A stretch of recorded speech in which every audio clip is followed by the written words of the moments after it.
en Derecho con UNEMI. Desde la carrera de Derecho en línea llegan Mary Hernández, William Vacías y Juan Carlos Barroso los jueves desde las 15 horas. No te pierdas esta interesante programación en Derecho con UNEMI por tu estación favorita, Radio CRAI UNEMI. ¿Qué tal, amigos y amigas? Un gusto de saludarlos desde Radio CRAI UNEMI, desde el campus de la Universidad Estatal de Milagro emitimos nuestra señal y ya está con nosotros Mary Hernández en la conducción especial de este excelente programa en Derecho con UNEMI. Y hoy nos acompaña un distinguido abogado de la ciudad de Milagro, el abogado Jofre Lara Hidalgo. ¿Qué tal, doctor? ¿Y qué tal, Mary? Bienvenidos a En Derecho con UNEMI. Así es, muy buenas tardes. Sean ustedes bienvenidos a una transmisión más. En esta tarde maravillosa contamos con la majestuosa presencia del abogado Jofre Lara, una persona muy distinguida en nuestra ciudad que cuenta con amplio conocimiento en esta hermosa carrera que es el derecho y bueno, pues para conocimiento de muchísimos de nosotros, bienvenido. Usted tenga las palabras de bienvenida también. Esta casa está con las puertas abiertas y a la vez gustosos de poder contar con su presencia. Adelante, doctor. Muchísimas gracias a todos los amigos de la sintonía, a los que hacen esta familia UNEMI, una universidad que día a día va acrecentando su capacidad de desarrollo, su profesionalismo, lo demuestra en cada paso, en cada actividad que realizan. Como profesional en Derecho, pues no me queda más que hacerle llegar mis congratulaciones a todas las personas que han decidido escoger una de las profesiones más bacanas, las más hermosas, más hermosas que tienen las carreras, con todo el respeto a las demás, ¿no? Pero para mí es esta carrera de Derecho. Y bueno, yo pienso que también depende del perfil y cada quien hace o se siente bien en lo que hace y la gente estudia lo que le gusta, ¿no? De acuerdo al perfil, pienso que a mí me apasiona esto. En cuanto a conocimientos, como usted lo indica, todos los días aprendemos. En Derecho nadie tiene ni es dueño de la verdad. Todos los días siempre hay alguna resolución que nos tira patas arriba, nos deja desconcertados, así como también nos llena de emoción. Así, hechos ¿qué suceden pues dentro del diario convivir? Usted conoce más que nadie. En estos últimos tiempos el derecho ha evolucionado muchísimo, ¿no? Con esto de los gobiernos de turno que han tomado una posición de ir variando, haciendo reformas en diferentes ámbitos en el campo legal, considerando también que tenemos una nueva constitución, la misma que es garantista de derechos de las personas, que es muy importante. Por ello es que la gente dice, ¿cómo es que, bueno, cayó preso, dice, pero ya a la vuelta de la esquina más se demora en cogerlo que enseguida lo sueltan? Hay una constitución garantista de derechos y los jueces no se deben a la presión de la gente, no se deben a la presión del mandatario de turno. Los jueces se deben a la Constitución, se deben a la ley. Así es, mi estimado doctor. Bueno, pues en este momento queremos dar paso al tema en específico que hoy de verdad es como que un llamado de atención, pues, ¿no? El tema del tráfico ilícito de sustancias catalogadas sujetas a fiscalización y tendencia y porte de armas. Un tema que hoy lo estamos viendo muy políticamente, ¿no? Por ejemplo, vemos la alcaldía de la ciudad de Guayaquil y también parte del gobierno habla de estos temas. Lo vemos como muy pasional, pero nosotros somos los expertos. Nosotros somos los que aquí vamos a decir cuál es la verdad, qué es lo que nos dice la Constitución, qué nos dice el COIP. Bueno, mira, en este tema queremos ser exactos, ¿no? El artículo 220 habla sobre el tráfico de sustancias catalogadas a fiscalización. Ese artículo conlleva definitivamente a las personas que trafican la droga, aquellas que transportan, aquellas que almacenan. Esos hechos, debo mencionarlo, tiene quizás el meollo del asunto o las críticas o la preocupación, habla de la tabla de consumo, dice la gente, dice la tabla de consumo. Ese es el artículo 220. Y el artículo 360 habla sobre el porte de armas, ¿no? El porte de armas o la tenencia de armas. Son dos cosas totalmente diferentes. Y bajo esos parámetros es importantísimo que la gente conozca, por ejemplo, como tú lo habías mencionado, dice que la alcaldía solicita que o autoriza que ha presentado un proyecto a la Asamblea Nacional pidiendo para que todo el mundo porte armas, como que esa fuese la solución. Según la apreciación de la señora alcaldesa, es la apreciación de ella, es su vista, es su cosmovisión, aparentando que de esa manera va un poco a aplacar el auge delincuencial. Luego toparemos realmente haciendo un análisis no político, sino técnico basado en lo que indica la ley. El artículo 220 habla sobre el tráfico de sustancias, el tráfico de drogas, como lo conocemos todos. Ese artículo tiene una tabla, ¿no? Dice la tabla de consumo. Hasta el mismo gobierno ha procedido a hacer la entrega de un proyecto de la eliminación de la tabla. Bueno, ahí yo entiendo que efectivamente quienes están gobernando, quienes están inmiscuidos en el ambiente político, quienes hablan de ello, en su mayoría lo hablan, pero es políticamente. Porque quienes estamos en la práctica diario, quienes vivimos en la práctica diario, quienes estamos tratando estos temas, la tabla es solamente un acto referencial para que el juez tenga como elemento de convicción para proceder a condenar. No es que por lo que consume, es lo que indica, porque no se le podría, imagínense, a alguien que carga 10 paquetes de heroína, cocaína, marihuana, ponerle la misma pena de alguien que carga una tonelada o 10 bloques. Sí, viendo en este tema político, mi estimado doctor, viene la pregunta, o sea, lo hacemos que hay una eliminación de tabla, perfecto, pero el mismo COIP nos habla de que es un derecho de parte de los gobiernos también crear centros de rehabilitación, más conocidos así. O sea, así como quieren eliminar la tabla de consumo, ¿por qué no creamos centros de rehabilitación o capacitaciones para muchos jóvenes que lamentablemente están cayendo en este mundo de drogas, ¿no? Ya, en este campo, con la mayor modestia que me caracteriza, Mary, el artículo 364 de la Constitución de la República habla de el consumo o como la adicción lo considera como una enfermedad. Es una enfermedad, exacto. Es una enfermedad que el Estado tiene que asumir las responsabilidades. ¿Ya? Entonces, la adicción no puede ser condenada, no puede ser sancionada. La adicción, usted tiene un problema de adicción, hay que curarla. Eso le corresponde al Estado.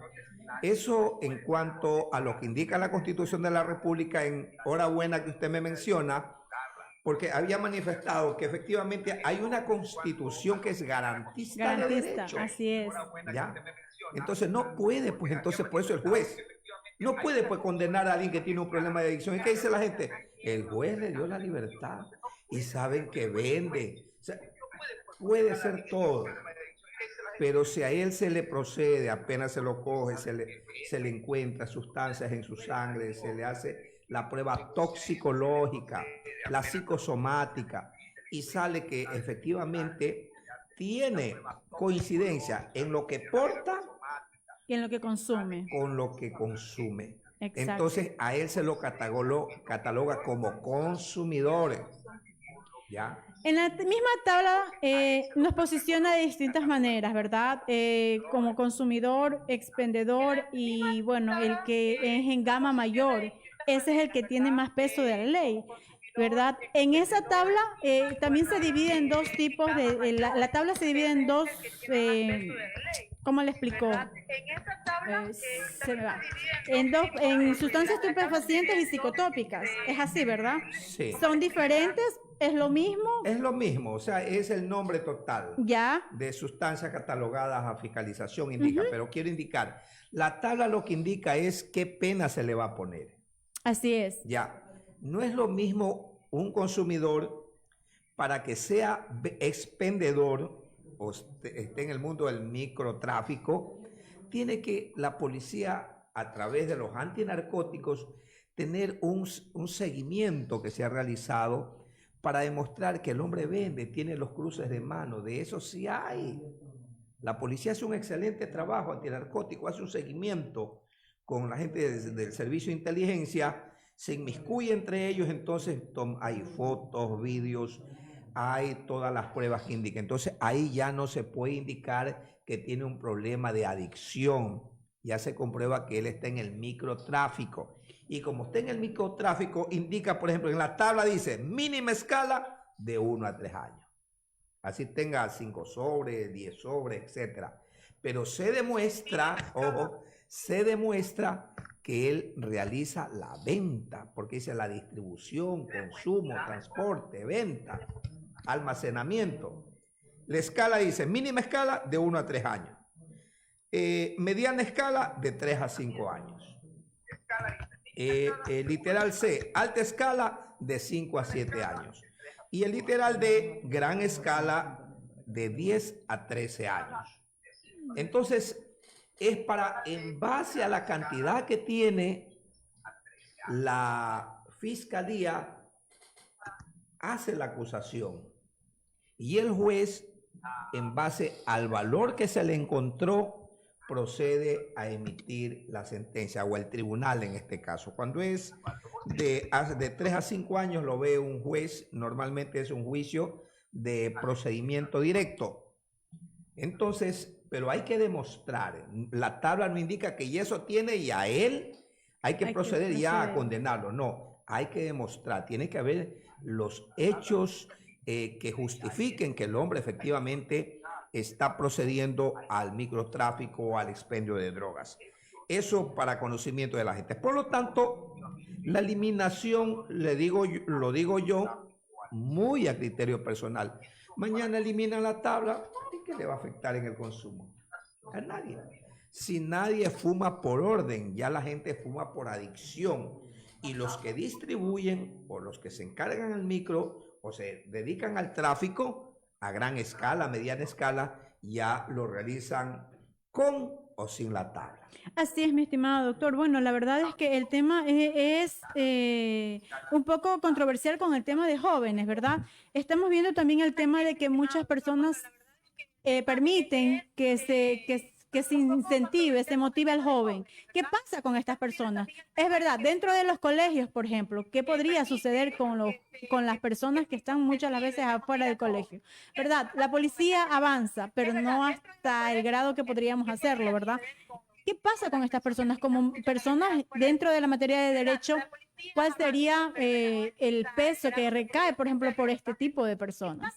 Bueno, debemos ser claros en esto, ¿no? La ley sanciona a quien la tiene, a quien la transporta, a quien la almacena, a quien vende.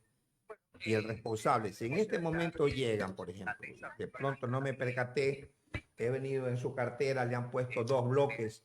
Entonces, imaginémonos, yo estoy conversando con usted, entonces la fiscalía tiene que tener la objetividad para que justifique que el amigo Burgos, el amigo Jairo, tienen alguna responsabilidad. Es usted la que trajo una cartera que se equivocó, no era la suya, y se vino allí o se la pusieron. ¿Ya?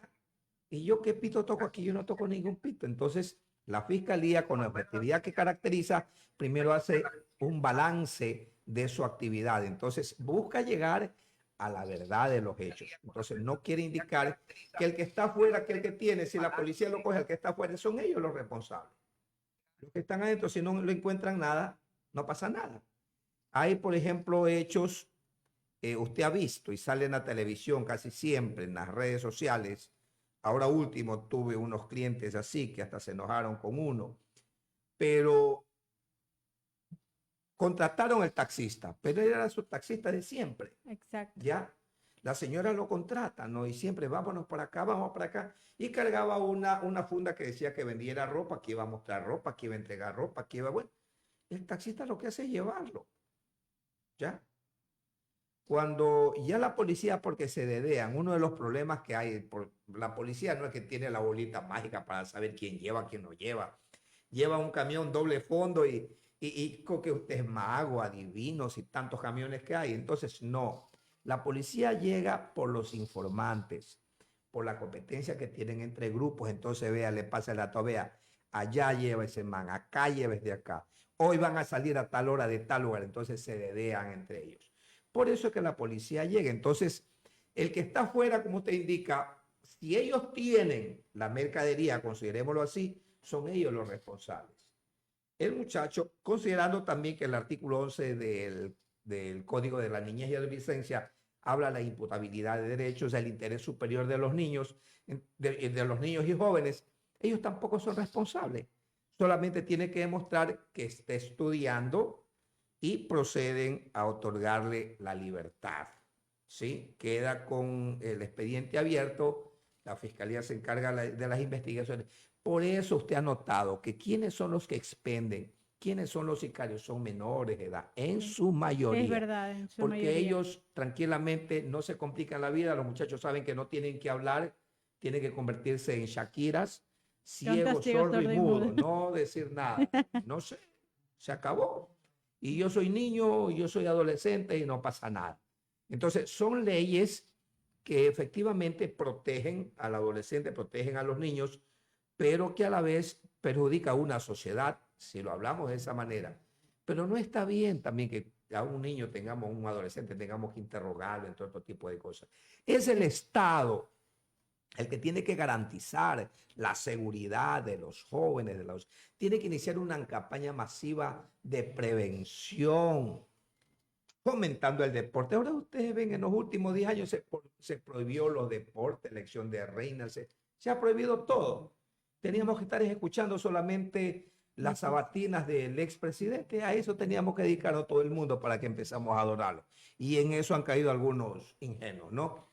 Doctor, ¿cómo ha impactado las leyes de drogas con la situación carcelaria del país? Es un tema... Tiene una incidencia. Para su conocimiento, yo fui coordinador zonal del Ministerio de Justicia que estaba a cargo de las cárceles. Ya. Entonces, si hablamos de cárceles y cómo resolver, yo sí sé cómo debe resolver ese tema. Lo conozco, lo sé, qué es lo que hay que hacer, pero obviamente son cosas que hay que manejarlo con las reservas del caso. Obviamente, los problemas que pasan internamente o actualmente en las cárceles es el reflejo de la violencia que se está viviendo afuera, porque nadie quiere ceder, cada uno quiere ser el más bacán. Esta es la ley del más fuerte. Imaginémonos el día domingo, día lunes despedazaron a un PPL. Todavía no le encuentran los brazos. ¿Ya? Así es. Entonces, solamente para que ustedes entiendan cuál es el mensaje. No es que es mala gente, que está, no, es un mensaje que los van a despedazar al grupo contrario. Son problemas de grupos, ¿no? ¿Y cómo tienes que resolverlo? Claro que es la forma de resolver. O sea, pelea de no territorios prácticamente. Podríamos decirlo, ¿no? Pero hay otros intereses más que el territorio. Bueno, el tema de cárcel es bastante... Es muy amplio. Sí, y no vamos a entrar. Siendo las 15 horas con 36 minutos, algo tienen que decirnos por ahí. Sí, estamos muy contentos acá de acompañarlos en el programa denominado El Derecho con UNEMI desde el campus de la Universidad Estatal de Milagro. Mafer Herrera, queridos amigos que están en la conducción, especialmente usted, Mary, y usted, doctor Jofre Lara. Mafer Herrera dice, excelente programa, que hayan muchos más. Eso nos nutre con estudiantes de Derecho. Felicidades y saludos. Ina JRC Romo dice, pero ¿qué hacer con tanta delincuencia que azota en nuestro país si las leyes parece que están a favor de los delincuentes. Para usted, doctor Jofre Lara, ese interrogante más adelante. ¿Dónde están los derechos de los ciudadanos que indica la Constitución? Dice el mismo participante, queridos y estimados amigos. Algo más por acá y pasamos con ustedes. Por acá dice Yomaira Falcones, dice... Si tanto culpan al gobierno anterior, pues ahora estamos en manos de otro líder, entre comillas, está en manos de los nuevos asambleístas para cambiar esta ley. Hasta ahí las interrogantes, estimados amigos. Esto es En Derecho con UNEMI. Mary Hernández. Así es, doctor. Bueno, pues aquí nos preguntan cómo hacer, porque pareciera que está a favor del delincuente, pues, ¿no? No es que pareciera, vamos a ir respondiendo una a una de las preguntas. Es la pregunta que nos dice. Yo les había manifestado que es una constitución garantista de derechos. Y al garantizar derechos no dice solamente a Burgos, no solamente a Mary, no solamente a Jofre Lara, no, es para todos. La Constitución no está viendo distingo, raza, nada, para todos. Entonces, lamentablemente, la ley que fue reformada, ¿no? Hablemos del COI. Antes era el Código Penal y el Código de Procedimiento Penal. Ajá. Pero el 10 de agosto del 2014 entró en vigencia las reformas. En ese entonces estaba el presidente Correa. En esa reforma, como que lo hicieron a la medida. Usted viene, me asalta para quedar bien. A mí me roban el celular. Como fue con fuerza, puede ir preso 7 años o más el 30% de los 7 años. Lo mismo. Entonces, ¿qué sucede? Y alguien que se roba unos millones, hablemos cómo está, va a la misma pena. Entonces, por eso es que la gente dice, a ver, aquí se han robado, está preso porque se desfalcaron el país, porque se llevaron la plata del gobierno, del ministerio, etcétera. Pero igual ya mismo sale libre. ¿Ya? Más ciegos no podemos estar, entonces, ¿verdad? Es una ley que es protectora de los grandes delitos de carácter político. ¿Ya? Como que ahí distingue, ¿no? Ahora, era peor. No le podían iniciar ningún juicio a ningún funcionario si la Contraloría no autorizaba. Entonces, solamente imagínense. Entonces, son esas leyes. Y ahí hay otra pregunta que dice, bueno, que hemos estado en el gobierno anterior, pero ahora tenemos, dice, otro presidente, otro líder, entre comillas. Pero quiero indicarle que hay una mayoría del mismo gobierno anterior que boicotea lo que quieren negociar a cambio de sus votos, de darle alguna viabilidad. Quiere negociar el indulto para todos los que están presos. Si le van a dar el indulto para aquellos que se han robado la plata, o bueno, están sentenciados, ¿por qué no le damos también el indulto para la gente más humilde? Para aquel que se robó un celular, para aquel se pasó y que no se fuma 10 paquetes, que ya tiene una adicción crónica y los tienen controlado, entonces compra. Apenas tiene harto dinero, compra todo para consumirse y tenerlo como medicina en su casa. ¿Por qué también no hay indulto para ellos?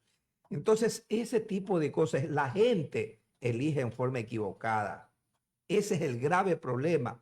Porque ninguno de los asambleístas, yo quiero escuchar, no sé, Mary, si usted, no sé si Ricardo o Jairo, me indique, bueno, ¿quiénes de los asambleístas hace una propuesta de mejorar las condiciones de vida de los jóvenes? Todo el mundo dice que el campo, la agricultura, es el futuro de la patria, que tenemos que pegarle la mirada al campo. Ya está medio afeminado la mirada al campo. Pero nadie ha presentado una ley de protección al agricultor. Nadie. Nadie ha hecho, o sea, nadie presenta una propuesta. A ver, bloquearon, rechazaron la ley de creando oportunidades. ¿Quién ha dicho, a ver, vamos a generar? Y hay una confusión. Y se toman y repiten lo que repiten los sindicalistas tradicionales, los que viven de la política. Repiten, por ejemplo, no, que ahora dice el obrero tiene que indemnizar al patrono. ¡Oh! Y una barbaridad y la gente se quiere caer patas arriba del susto. Cuando eso ya consta en el Código Laboral, consta, ahí está. Lo que tenemos que manejarnos es en forma más práctica. A ver, señor asambleísta, aquí tenemos un problema de los jóvenes, un problema de adicciones. Esta es mi propuesta. Esto es lo que voy a hacer. Esto es, de esta manera voy a resolver. ¿Cómo vamos a iniciar una campaña de prevención? Si está prohibido los campeonatos intercolegiales, si está prohibido los campeonatos interescolares, está prohibido novatada, está prohibido todo. Hasta la brisecita de Navidad nos prohibieron. Hasta que se elija la mujer más guapa, la mujer más simpática como princesita, etc. Entonces se ha prohibido todo. Ninguno de ellos no he escuchado hasta ahora. Por si acaso yo no defiendo a nadie, cada quien se defiende a su manera, ¿no? Yo estoy emitiendo un juicio de valor muy personal. ¿Alguna otra pregunta había de pronto que hicieron, no sé, de las personas? No sé si les respondí ya todas las inquietudes de... Bien, vamos a seguir leyendo inquietudes ciudadanas a través de este programa. Dice Yomaira Falcones, oiga señor, enseñe ahora por cámara las pruebas. Dice, Jorge Glass está preso, Jorge Glass está preso ya 4 años por algo que hasta ahora solo son bla, bla, bla, bla y como loro repiten. Así que el indulto son para los panas, si fuera la mayoría, como usted lo acaba de decir, dice acá este mensaje. Por ahí podemos continuar. Bueno, sí, efectivamente hay personas que no solamente se le robaron la esperanza, se le han robado hasta el razonamiento lógico. Soy muy respetuoso del criterio de las personas, pero yo no soy el fiscal para enseñarle las pruebas. Ya la fiscalía demostró en una audiencia, un juicio. Y quiero indicarle para usted, señorita, porque parece que es una señorita, no sé, quiero indicarle, los bandidos es como que yo a usted le quite su tarjeta de débito. Tengo su tarjeta de débito, sé que se llama usted señorita Falcones o señor Falcones, pero si no tengo la clave, ¿para qué me sirve la tarjeta? Igualito. Los bandidos hacen bien las cosas, ¿ya? Se programan, es una estructura para delinquir. Entonces ellos todas sus cuentitas las hacen cifradas en los paraísos fiscales.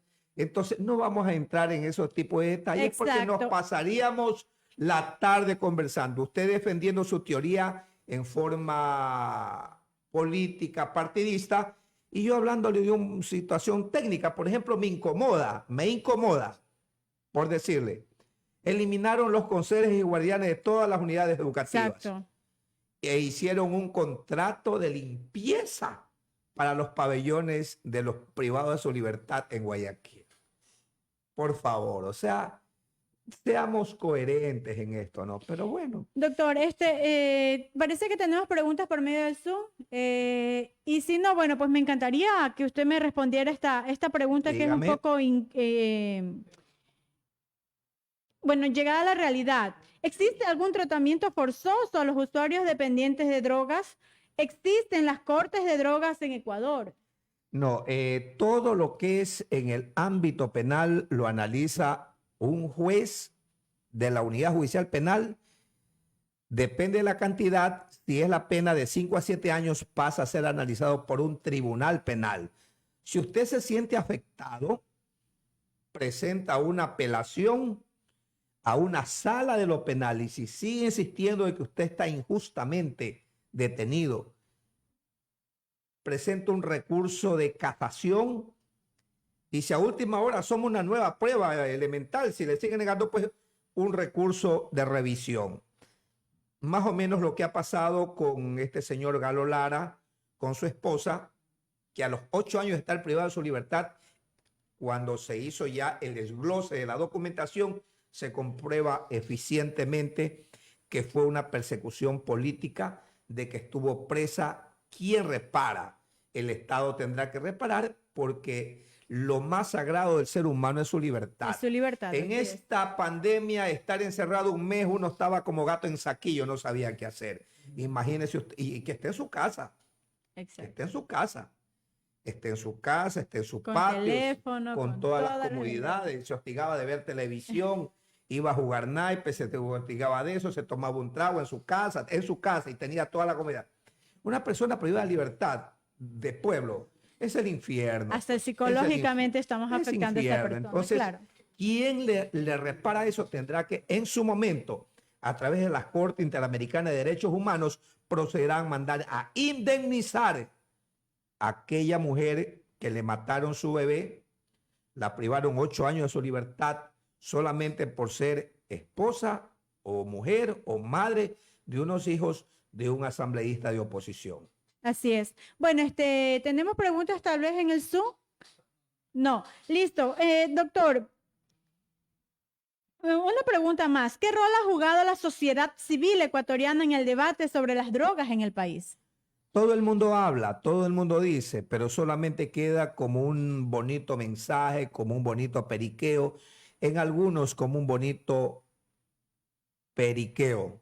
La sociedad civil tiene la responsabilidad en cada elección de votar por las personas que ofrezcan o que se comprometan a resolverle los problemas a los ecuatorianos. Uno de los problemas que más preocupa a los ecuatorianos es la inseguridad, es la falta de trabajo, es la drogadicción. Ese tipo de cosas, uno ve pues quién muestra el perfil, pero no, aquí votaban porque regrese Correa. Aquí votamos porque estamos con Nebot. Aquí votamos porque alguien salió en TikTok. Entonces es una responsabilidad. O sea, lo que está pasando dice que todo pueblo tiene lo que se merece, pero yo creo que nosotros no nos merecemos vivir así.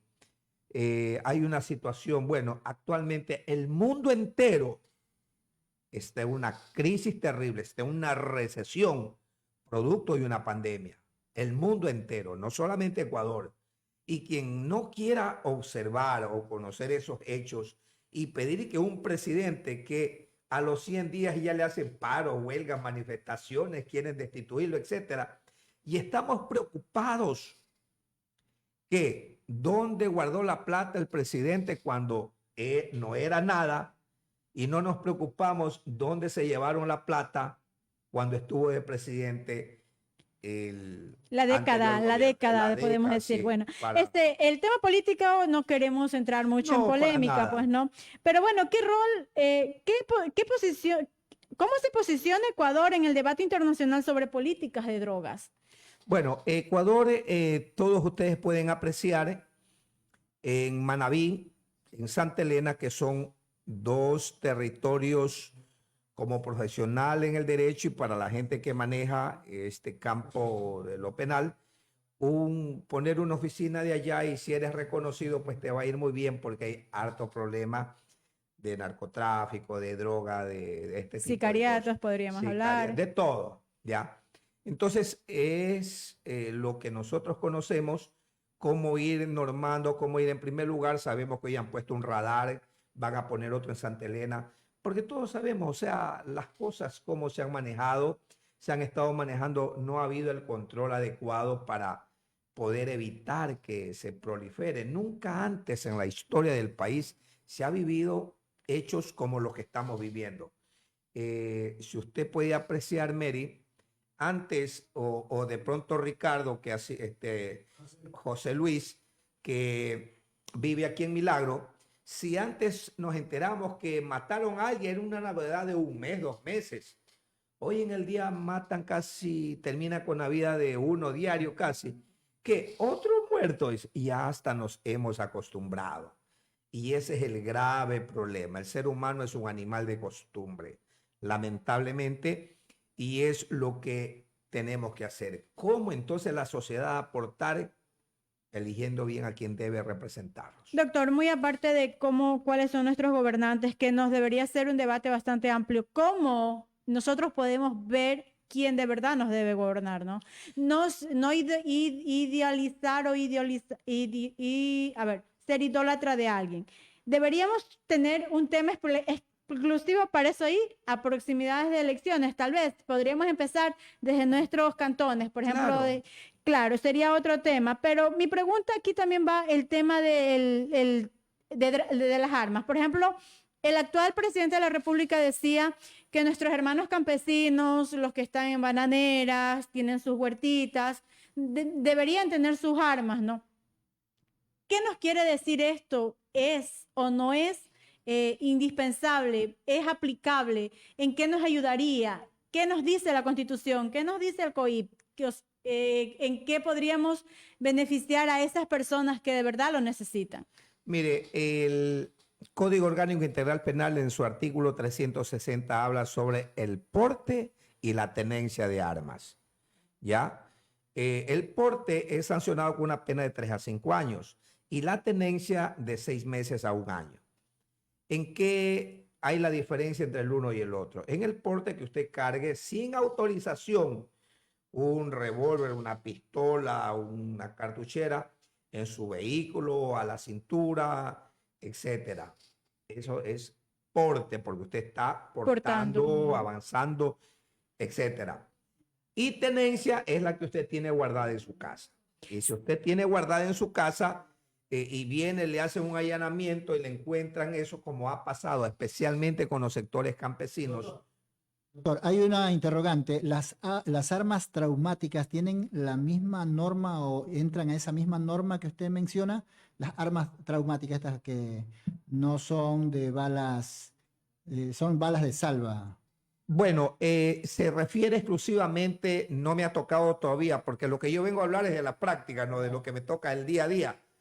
Pero inclusive no se hace responsable o Fiscalía no acusa cuando hay un arma, por ejemplo, que lo tuvo en su casa que no funciona. O aún así usted cargándolo en su cintura, en su carro, en su moto, etcétera. Y criminalística, ustedes van a ser abogados igual. Viene, cogieron a alguien con arma. Lo primero que solicita que criminalística haga la verificación del estado de esa arma, si funciona, no funciona, etcétera. Entonces, si sale que no funciona, entonces lo libera de responsabilidad. Ahí viene la objetividad del fiscal, la objetividad y la seriedad con lo que actúa el juez. Entonces, te inhibe de cualquier tipo de responsabilidad, porque era un arma que no estaba en funcionamiento. Pero por muy vieja que sea, si el informe dice, conclusión, el arma estaba en perfecto estado, inclusive fue disparado hace tantos días, etc. Y ahí ya no hay nada que hacer, hermano. En algo cargabas tú esa arma. De que no, que yo era por seguridad. Sí, hijito, pero la ley te prohíbe. O sea, aquí no es lo que yo quiero. Que lo hice porque me voy la voy a esperar a mi hija que viene a la universidad y como es peligroso, por eso yo cargaba el revólver. Sí, papá, no te estamos indicando que protejas a tu hija, a tu familia, etcétera. Lo que la ley dice, prohíbe portar armas. Ahora, cuando usted me mencionaba en el campo, sí, eso existe. Los ganaderos tienen la autorización para el porte de armas, la tenencia de armas. Los ganaderos, porque empezaron como ellos no podían tener nada, era el abigeato se había incrementado, se le llevaban, ni los cachos se lo dejaban al pobre dueño. Doctor, en este tema, ¿verdad? La pregunta va, ejemplo, Mary Hernández, dueño de una hacienda, ejemplo, ¿dónde tendría que acudir Mary Hernández a presentar su solicitud de tenencia legal de armas? Legal, no ilegal. Legal. Eso lo entrega el Ministerio de Defensa. Así es. Sí, a través de una solicitud, de un examen psicológico que usted, Mary Hernández, se ve que es una mujer estable, de que en un momento de cólera no le va a caer a bala a su marido cuando usted le encuentre con otra.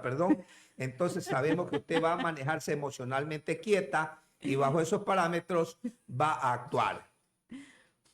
Entonces ahí le otorgan la autorización para el porte de armas. Se necesita un curso, por ejemplo, de que a ver qué tan buena es la puntería y este tipo de situaciones. No tanto así, sencillamente si está apta para usted poder manejar un arma. Entendido. Sí. Bueno, pues. Una pregunta Sí. acá de nuestra amiga que nos está siguiendo. ya deja un poco el nivel político ella también y entra ya a la charla. Dice, si tengo un cuchillo con sangre en mi carro y tiene sangre porque al momento de lavarlo, alguien se cortó. Ese cuchillo es usado para partir un pastel, a ver, y me agarra la batida. ¿Qué podemos proceder? Si es, ¿Qué un podremos cuchillo, proceder? si es un cuchillo doméstico y enseguida le revisan sus antecedentes Ajá.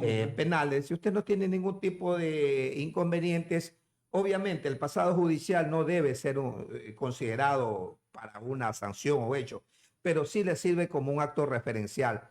Si yo le reviso, entro al sistema, al SAT, entro al sistema del Ministerio de Justicia y veo que Mary Hernández no tiene ningún pito, nunca ha tenido nada, está limpiecita, entonces se ha cargado un cuchillo, va a una fiesta, va a partir una torta, porque ya después, porque usted sabe que si se actúa o hace un mal uso de aquel artículo, de aquel objeto corto punzante que se llama, y eso es otra cosa. Ahí veamos también, bueno, en el tema penal hay hartísimo, hartísimo de qué tratar, y lo que estamos conversando en este momento no es de lo que lo he leído en los libros, son de los casos prácticos míos. Hablemos ahora poco del asesinato de un joven por parte de su pareja y quisieron justificar la defensa de la señorita, le quiso justificar como en defensa propia. Y la gente dice, no, pues en defensa. Todo el mundo habla porque medio está por allí aprendiendo